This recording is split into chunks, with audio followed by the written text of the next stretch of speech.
Well, there are a lot of things that I really like about this Ram 2500, but there are a lot of things that I don't like about the Ram 2500 also. And one of the big ones is the interior quality. Now, you've heard me say many times before that I think Ram has the nicest interior of any truck in the entire segment, and that's true, but I was specifically referring to the 5th gen cab, which you can only get on the 1500 series trucks. Unfortunately, for some unknown reason, these 2500 and 3500 series trucks are still using the 4th gen cab, which is like, what, 18 years old now or something. It's just ridiculous. And the interior quality of materials and the fit and finish, as they call it, in this truck is just absolute garbage. So what I'm doing today is I'm replacing another window switch because it was broken. And I don't even understand how this happens, but let me get the camera and bring it over. I just want to show you how bad these Ram trucks are.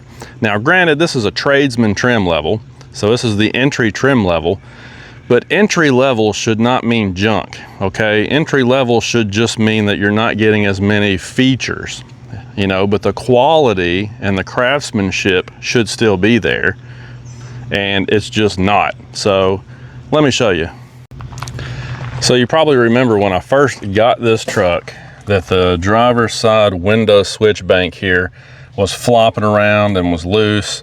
And basically what I did was I took some black RTV sealant and I just kind of went around the inside edge of this thing and pushed it back down in there. That's why you can see some of this lighter gray color, because some of that sealant kind of squished out and I was trying to clean it up. Definitely not the proper way to fix this. But at that time, I just didn't want to spend 60 or 80 bucks on a new bank of switches. You know, they all worked. They were just flopping loose and coming out of the door panel because it's such a crappy design. So I figured, well, I'll just glue them back in place. And so far, you know, you can see it's still tight and everything is working. So I'm just going to go with this for now on the driver's side front door. But the other night I had some people riding with me and one of my cousins said, hey man, the window switch doesn't work back here. And sure enough, this window switch was all broken up. Look at that. And the plastic tabs, or excuse me, the metal tabs that are supposed to be on there are missing. So I think what happened here was the previous owner tried to take this out to see why it was not working. It even feels weird. And in the process, he ended up breaking the tabs off of it. But this switch just completely failed. Now, keep in mind, this truck, when I got this truck, it was 18 months old and had 46,000 miles on it. So it's not a brand new truck, but it's certainly not an old truck either. This thing is practically new, should still be practically new. But if you look at the door panel here, you can even just see how cheap this is. Like, the type of plastic that they're using in these door panels is just absolute junk. So anyway, I went on Amazon and I had to replace this switch because the old one was not even working. And one thing that I noticed, if you look at the old switch, see how it's got these two open slots down there in the bottom of that? You'll find a whole bunch of these switches online that look like this, but if you look at the bottom side of it, this will just be solid. It won't have those two slots in there. So this new one that I've got has the two slots. And the reason that's important is because from all the research that I've done, even if the switch looks like this, it might not work on the Ram 2500 in this vintage, because I guess the internal circuitry and wiring is a little different on some of these.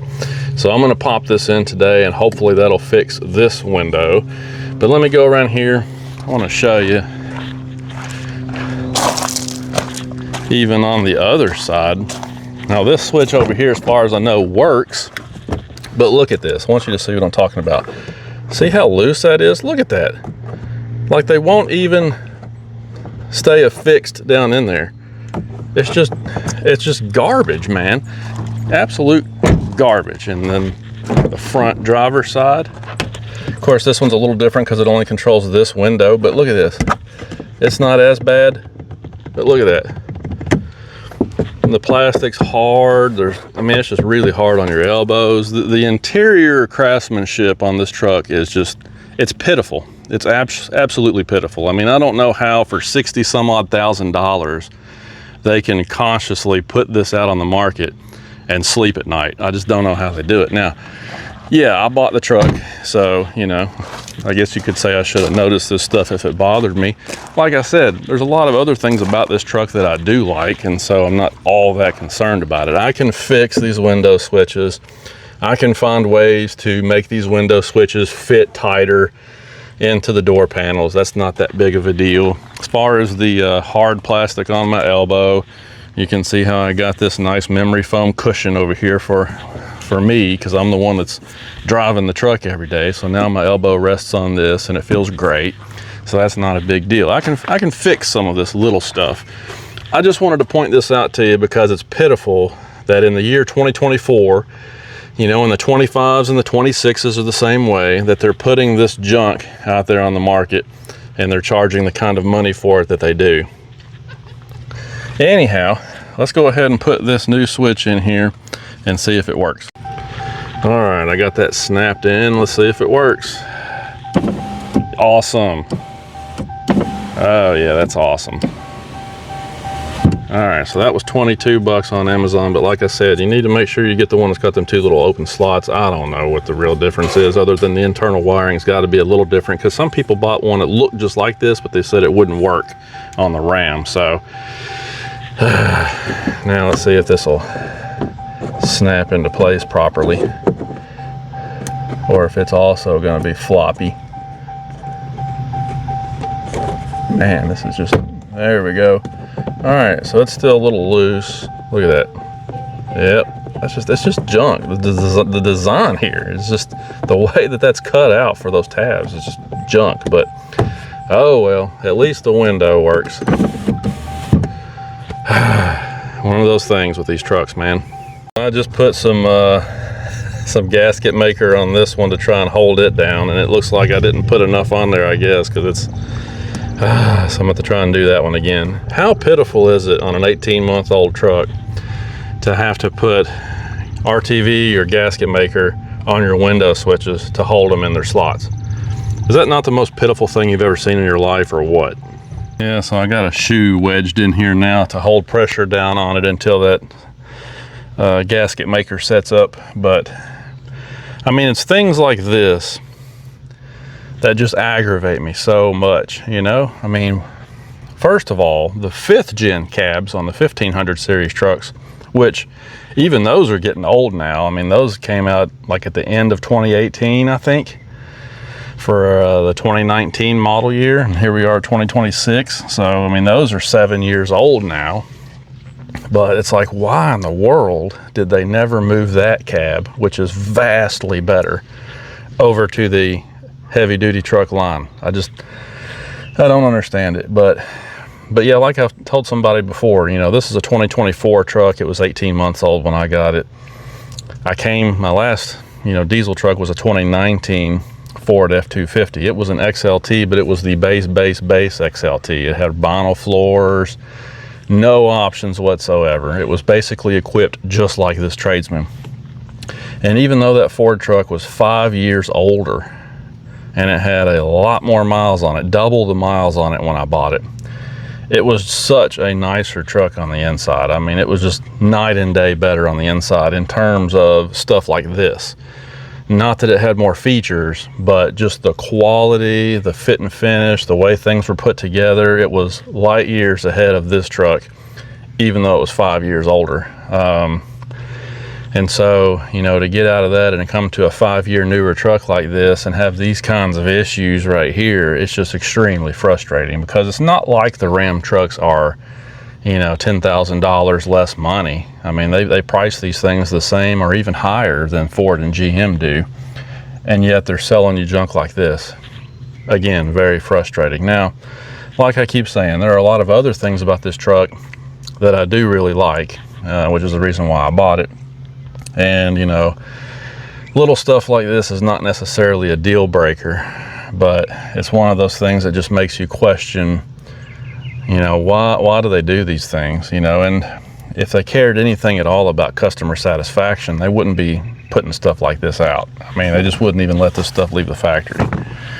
All right, looks like that's starting to set up now. Hopefully this window switch will stay put. So This one was working but broken.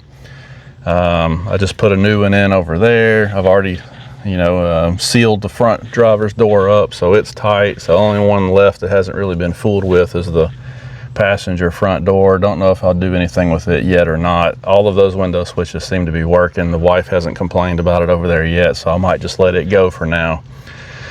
But man, it's just one of those things. So aside from this, aside from all of this, you know, junk interior that they give you with these trucks, you know, and the other complaint that I had, of course, I've been talking a lot about, is the transmission shifting and the transmission programming, you know, which seems to be an issue across the board, because even that 2025 model Jeep Wrangler that I've got has horrible transmission programming. So I guess Stellantis just doesn't have any engineers that know how to program transmissions. But anyway, it sounds like I'm just beating up on these vehicles, and they certainly deserve it sometimes. But aside from these things, you know, pretty happy with the truck overall so far. I mean, the fuel economy has been pretty good. It's been acceptable for a truck of this size. You know, it's quiet and pretty smooth when it's, you know, going down the highway. It doesn't, you know, the ride quality is a lot better. It doesn't beat me up like the F-250 did. You know, it's got a lot of things going for it. I do like the look of the interior. It's a shame that it's junk, but the look and layout of the interior I really like. I like the Uconnect system. You know, I like the fact that these come with a trailer brake controller. It's kind of crazy, but the Ford Super Duty, even 2026, apparently they don't come standard with a trailer brake controller. I don't understand why you wouldn't put a trailer brake controller on a heavy duty truck that is sold specifically to haul and tow. But Ford doesn't do that. They make you option it. And these Tradesmans come with that. You know, I've got the push button 4-wheel drive and all that stuff that you need. You know, it's not fancy stuff, but it's stuff that's just convenient, and, you know, and safety stuff like the brake controller. I mean, all the things that you need are in here. You know, it's all user friendly, easy to get to. Even if you got gloves on, you can get to the knobs and the switch gear and stuff in here. So, I mean, the layout of the interior is really nice. They just should have done a little bit more homework on how to build it with quality. But that's the way it goes. Now, the Cummins diesel engine. You know, there's rampant threads out there and information out there about these things having issues with the lifters. You know, knock on wood, so far I don't have that issue. Hopefully I won't. So it's been doing pretty great. One thing that I'm continuing to notice is that the diesel exhaust fluid usage is astronomically high on this thing, and I don't know exactly why that is. I ran a bottle of that Arch Oil 6400 through here to try and maybe clean some things up in the exhaust system, and it seemed to help a little, but these trucks still just really go through a tremendous amount of DEF, and that's going to be kind of pricey. So that's something else that maybe they could work on a little bit better, you know. But hey, you know, the 25s and 26s, they kind of tweaked the engines, and they've got some new things going on. I think they've put a 7th injector in there now, and so the regen process should be a lot more efficient now in theory. You got the ZF 8-speed transmission in there now, and the new ones, and so these transmission shifting issues I complain about should be gone in theory. You know, so Ram has, in the last year or two, they've addressed some of the complaints that I have with this truck. But like I said, the interiors are still junk on these things. It's like worse than Fisher-Price. Rubbermaid would be embarrassed if they had their name on this stuff. So if you're listening, Stellantis, Ram, whoever runs the Ram brand, they seem to switch CEOs and executives like underwear, but whoever runs the Ram brand currently in the summer of 26, you guys need to do better on this. Hey, how about bringing the 5th gen cab over to these heavy duty trucks? I mean, throw us a bone here. Come on, 18 years with the same cab? Come on. Anyway, hopefully you guys don't have the same issues that I have, but I'm figuring that you probably do, because I mean, they just mass produce these things like this. So leave some comments below. I think this is finally good. Looks like it's set up okay. Leave some comments below and let me know if you've got one of these Ram 2500s. Is your interior junk like this? Thanks for watching, guys. We'll talk to you later.